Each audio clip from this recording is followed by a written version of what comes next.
in the first quarter, definitely, we tried to put all hands on the deck jointly with our suppliers to master the situation. Obviously, there is some shortage. However, we made it very clear what level of demand we have for the full year 2021. One of the issues in semiconductors, I think, as we all know, are the long lead times. So that's why, with the longer lead time ahead for the full year, we do believe, that visibility helps to address the situation. But the teams will stay vigilant, and the key thing is working through that jointly. It would be also interesting to hear whether this shortage is driving up prices for these semiconductors. So far, I cannot comment about that one.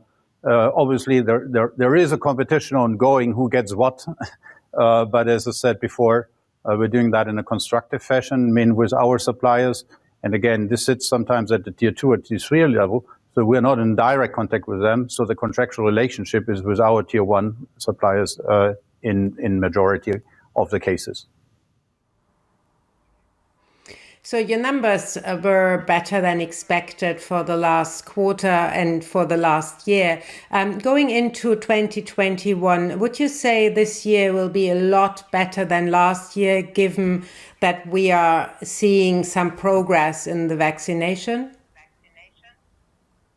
Well, I think we're confident, we're happy that we could get to 2020 to the numbers which we disclosed.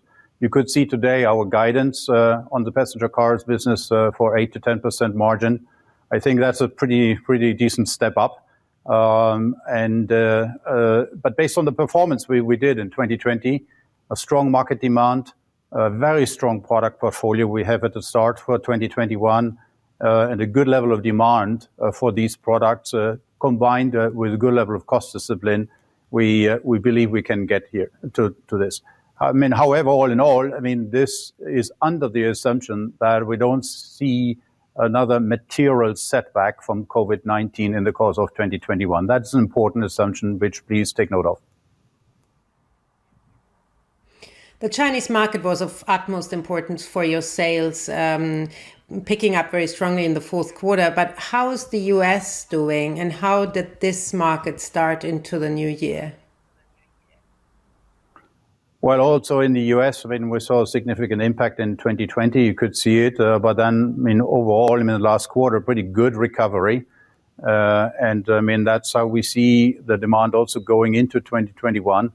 That, again, under the assumption of no new COVID-19 setback, lockdown, we should see a good level of recovery of the market.